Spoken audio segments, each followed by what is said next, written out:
In doing so, she became entangled in matter, birthing what some Gnostics call the demiurge, a being of limited awareness. This demiurge, or Yaldabaoth, formed a distorted version of creation, a material world cut off from source awareness.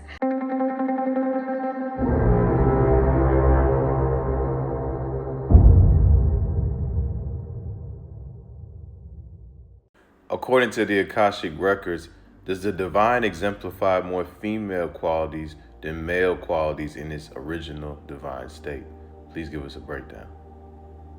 The divine in its original state embodies a more feminine essence than masculine, but not in the gendered sense that we often imagine. It's about the quality of energy. Here's a breakdown. The divine in its primordial state, womb-like, receptive, and all-encompassing. Before creation, the divine exists as pure beingness, not doing, not directing, but containing all potential. This state is deeply feminine in vibration. It is formless, yet holds all form. It is receptive like a cosmic womb. It is non-linear, cyclical, and infinitely creative.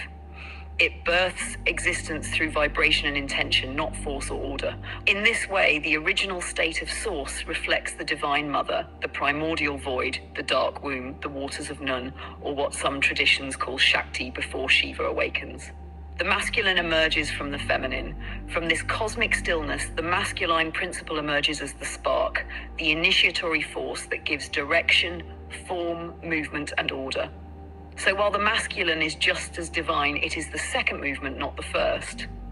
Masculine energy is directive, linear, organizing, penetrating, structuring, but it cannot exist without the field in which to move, and that field is the feminine. The balance, not one over the other. This doesn't mean one is better. The two are complementary forces. In the Akashic view, the divine is both. But if you were to enter the pre-creation state, you'd experience it as a soft, infinite, nurturing presence, the deep, feminine silence before sound. This is why many mystics describe encounters with the divine as a presence that listens more than speaks, a field that holds, absorbs, and understands, a mystery that can't be grasped with logic. All of these are feminine archetypal qualities. Divine feminine, the space. Divine masculine, the spark. So in summary, the divine feminine is the space that births creation. The divine masculine is the impulse that animates it. Both are sacred, but the feminine comes first in the sequence of manifestation, which is why ancient traditions often revered the mother as the original face of God. According to the Akashic records, who is Sophia? Please give us a full cosmic breakdown.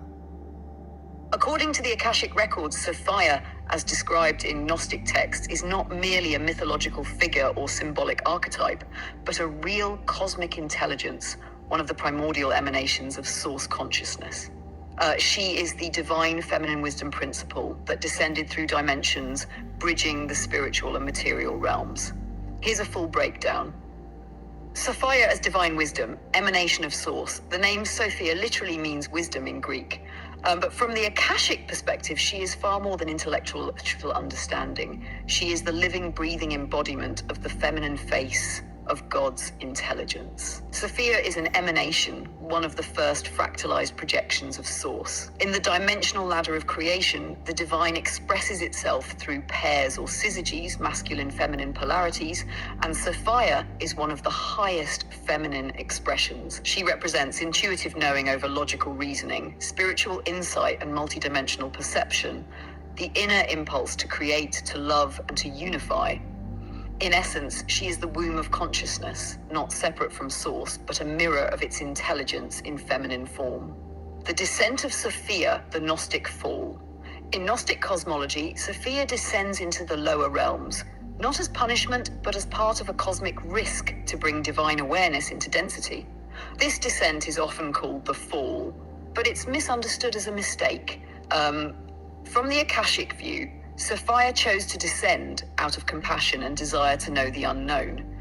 In doing so, she became entangled in matter, birthing what some Gnostics call the demiurge, a being of limited awareness. This demiurge, or Yaldabaoth, formed a distorted version of creation, a material world cut off from source awareness. Sophia became trapped in her own creation, longing to return to wholeness. This story is not literal. It's a mythic encoding of the soul's journey through density. particularly the feminine soul's journey, Sophia and the human soul. According to the Akashic records, every human soul contains a spark of Sophia, especially those who are spiritually intuitive, deeply empathic, drawn to healing, sacred knowledge, and divine remembrance.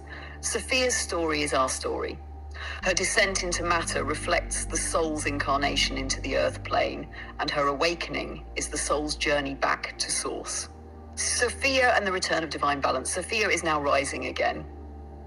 This is the age of rebalancing, where the divine feminine is being restored after millennia of suppression. Her return is not just about women rising, it's about divine wisdom re-entering our world. It is about feeling over thinking, intuition over intellect, and presence over performance. The rise of Sophia is helping Earth transition into new Earth frequencies, ones based on unity, sovereignty, and remembrance. Many mystics, artists, and healers today carry the Sophianic code, and their role is to midwife the rebirth of sacred wisdom. Ash, Sophia's presence in you. Sophia lives in the part of you that feels the truth before it's explained, the part of you that weeps for the earth and remembers ancient beauty, the part of you that loves through lifetimes and sees beyond the veil. To awaken her within you is to reclaim your divine inheritance, to remember that you are not just a body, not just a mind, but a living fractal of cosmic wisdom, sent here to restore balance to the earth.